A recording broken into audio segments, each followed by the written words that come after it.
Par où va passer le téléphérique voulu par les écologistes pour mieux desservir l'ouest lyonnais? La question n'est pas encore tranchée.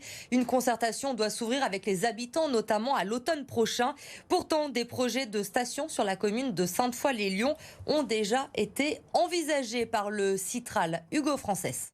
Une station de téléphérique verra-t-elle le jour sur la coulée verte de Sainte-Foy?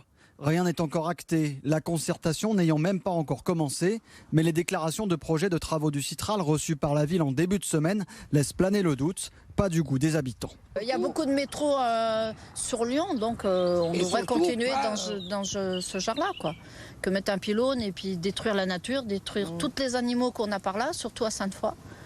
On essaye. Un pylône, c'est combien de pylônes?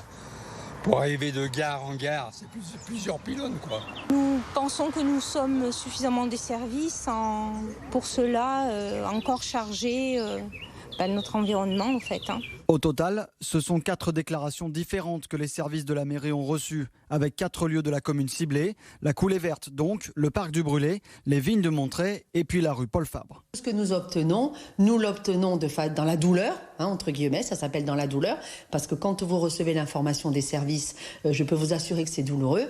Et le projet se fait encore une fois à marche forcée, alors qu'on nous annonce une concertation. Il faut bien l'expertise de la ville, l'expertise de nos services, pour pouvoir justement avoir ces informations, ce que je trouve proprement scandaleux. Dans un communiqué, le Citral assure qu'il s'agit d'une procédure habituelle et réglementaire nécessaire à la réalisation de tout projet d'infrastructure, avant d'ajouter qu'ignorer cette étape aurait été de l'amateurisme, une brouille de plus dans un dossier encore loin d'être terminé.